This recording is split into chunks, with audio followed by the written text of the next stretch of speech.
UP में TT परीक्षा का पेपर लीक हुआ है। इसको लेकर क्या महत्वपूर्ण जानकारियां हैं, पूरी खबर क्या है, हम आपको बिग वॉल ग्राफिक्स जरिए समझाते हैं।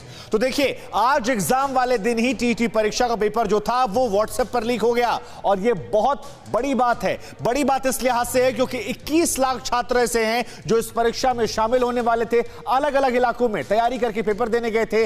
और बड़ी बात यह है कि जो पेपर लीक हुआ है वो प्रयागराज, कौशांबी, मेरठ, गाजियाबाद, मथुरा में व्हाट्सएप पर देखा गया है। व्हाट्सएप पर सर्कुलेट हो रहा था। यहां पर व्हाट्सएप सर्कुलेट की खबर आई, पेपर रद्द किया गया, जिसके बाद 23 लोग अब तक ऐसे हैं जिन्हें गिरफ्तार कर लिया गया है। यूपीएससी जांच कर रही है और पश्चिमी यूपी से पेपर लीक होने की आशंका बताई जा रही है। मेरठ का नाम खासतौर पर इसमें सामने आ रहा है। इसमें क्या कुछ और बड़ी बातें, ये भी अपने आप में बड़ी बात है, लेकिन सबसे बड़ी बात यह कि एसटीएफ जो है वो छापेमारी कर रही है और जैसे ये जानकारी सामने आई कि पेपर व्हाट्सएप पर सर्कुलेट हो रहा है, उन तमाम लोगों को पकड़ा गया जो व्हाट्सएप पर सर्कुलेट कर रहे थे। खबर यह भी आ रही है कि 1 महीने के बाद शायद यह परीक्षा दोबारा होगी, छात्रों को अलग से पैसा नहीं देना होगा, उसी फॉर्म, उसी रजिस्ट्रेशन सब कुछ होगा।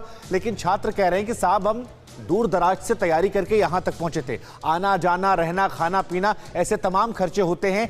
पढ़ाई और तैयारी के मानसिक प्रताड़ना के अलावा क्या छात्रों भविष्य में खिलवाड़ हो रहा है, यह अपने आप में एक बहुत बड़ा सवाल है। हालांकि इसे तारीफ के तौर पर देखा जाए कि पकड़ लिया गया, या इस पर सवाल पूछे जाए, यह भी अपने आप में एक अहम सवाल है। लेकिन हम आपको दिखाते हैं कैसे कुछ छात्र और छात्राओं की आंखों में आंसू छलक आए। जरा देखिए इस क्लिप को।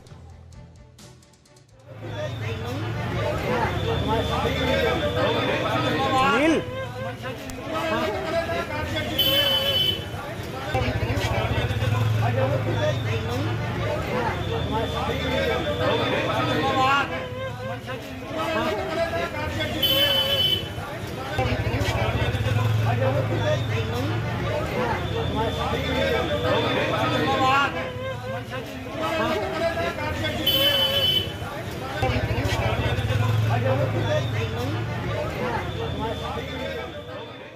जितेंद्र, सबसे पहले मैं आपके पास आऊंगा क्योंकि देखिए, ये छात्रों के ऊपर बड़ा अत्याचार है। जिस एग्जाम की तैयारी की, जब सेंटर पर पहुंच गए या सेंटर पर पहुंचने वाले थे तो पता चलता है कि एग्जाम तो कैंसिल हो गया, रद्द करना पड़ा क्योंकि पेपर लीक हो गया।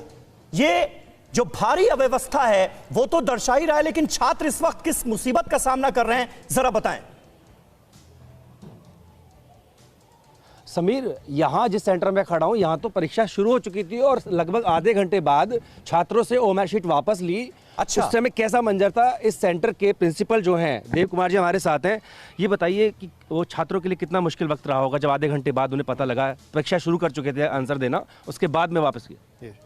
जिला अधिकारी महोदय गाजियाबाद द्वारा नामित स्टैटिक मजिस्ट्रेट के माध्यम से जब हमें सूचना मिली कि परीक्षा निरस्त हो गई है तो हम सभी एकदम शॉक्ड हो गए, अचंभित हो गए कि ये क्या हुआ और ऐसा होना नहीं चाहिए था। चुनाव सर पर है और पूरी सरकारी मशीनरी बहुत ही सजग थी, उसके बावजूद भी ऐसा हो गया तो ये शॉकिंग था।